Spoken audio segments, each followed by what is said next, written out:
দীঘা গিয়ে আমরা কি করেছি চলো তোমাদের সাথে শেয়ার করি। ফার্স্টে তো বলেছিলাম সকালবেলা ১১ টায় চেক ইন ছিল, যার জন্য মানে রুমে এসে আমরা এত টায়ার্ড হয়ে পড়ি, আগেই খেয়ে ঘুমিয়ে পড়ি। দেন ঘুম থেকে উঠে বিকালবেলা ড্রেসিং টেবিলটা সাজিয়ে নিই, ২ দিন যা ইউজ করবো সবকিছু রেডি করে রাখাই। আর আমরা সেদিনকে সমুদ্রে নামি না, আমরা নামি সুইমিং পুলে। তারপরে এই গেট রেডি উইথ মি টা তো তোমরা পেয়েই যাবে। তো রেডি হয়ে চলে গেছিলাম আমরা সন্ধ্যাবেলা হচ্ছে আমাদের নিউ দীঘাতে। মানে আমাদের হোটেল থেকে জাস্ট ১০ মিনিটও না, ৫ মিনিট হয়তো পায়ে হেঁটে। তো এই দেখো মেলা বসেছে পরপর সারি। আমরা তো গেছিলাম কিছু ভিডিও করতে।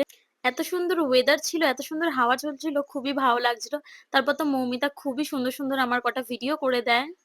দেন আমরা ফটো ভিডিও কিছু ক্লিক করে দেন রাত্রি ১০টা বেজে গেছিল। ওইজন্য ভাবলাম না এবার হোটেলে যাওয়া যাক। কারণ ১১ টায় বন্ধ হয়ে যাবে। আর দেখো হোটেলগুলো পেছন থেকে কতটা সুন্দর দেখতে লাগছে।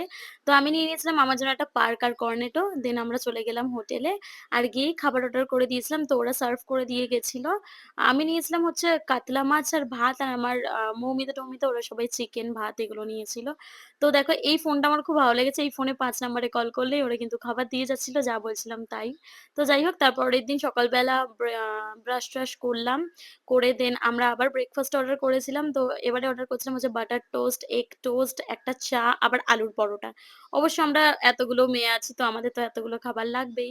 তো যাই হোক তারপরে চাটা খুবই বাজে ছিল। আমার এই হোটেলের সব খাবার ভালো লেগেছে একমাত্র চাটা বাদে। তো যাই হোক খেয়ে-দেয়ে আমরা রেডি হয়ে গেলাম উদয়পুর বিচ যাওয়ার জন্য। কারণ কি আগের দিনকে আমরা কোথাও ঘুরিনি সেইজন্য। সুইমিং পুলে আজকে চান করব না, আজকে সমুদ্রে চান করব। তো সবাই মিলে রেডি হয়ে চলে গেছিলাম হচ্ছে উদয়পুর বিচ। আর দেখো কি সুন্দর টুপিগুলো, আমার তো খুব কিনতে ইচ্ছা করছিল বাট নিজেকে একদম ধরে রাখলাম যে না, অনেক টাকার ব্যাপার আছে এখন। ঘুরতে এসেছি তো এখন কেনা যাবে না বেশি ভুলভাল কিছু। তো আমরা তো খুব নাচানাচি করছিলাম কারণ ওখানে গান চলছিল।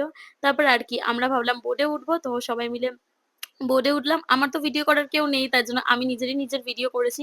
তারপর আমরা মাছ ভাজা খাবো বলে ওখানে দেখতে গেছিলাম কত কি দাম হয়। দেন চিকেন পকোড়াও নিয়েছিলাম, খেয়েছিলাম। তারপর অনেকক্ষণ স্নান-টান করে সেগুলোর ভিডিও করিনি রেকর্ড। দেন রুমে চলে আসি। আমি আমার জন্য নিয়েছিলাম একটা কাতলা থালি আর ওরা খেয়েছিল বিরিয়ানি। তারপর সন্ধ্যাবেলা আবার রেডি হয়ে নিলাম। গতকাল গেছিলাম নিউ দীঘা, আজকে যাবো ওল্ড দীঘা। তো দেখো বেরোনোর সময় কত জোরে বৃষ্টি। আমি তো আমুলের এই শপটাতে দাঁড়িয়ে ২ টো আইসক্রিম আর ২ টো চকোলেট খেয়ে নিলাম। আর দীঘার জগন্নাথ মন্দির দেখতে পৌঁছে গেলাম ওল্ড দীঘার মেলাতে। দেখো কত সুন্দর দেখতে লাগছে ওল্ড দীঘায়। আর দূরটা কত আলো, বেশ ভালো লাগছিল আমার। আর এই সমুদ্রের সামনে একটা বড় ল্যাম্প পোস্ট ছিল, যার জন্য ভিডিও খুবই ভালো এসছে। আমি তো গিয়ে আবার কিছু ক্লিপস কিনেছি। মৌমিতা আমি কিছু শপিং করে খাওয়া-দাওয়া করে দেন আবার রুমে চলে আসি।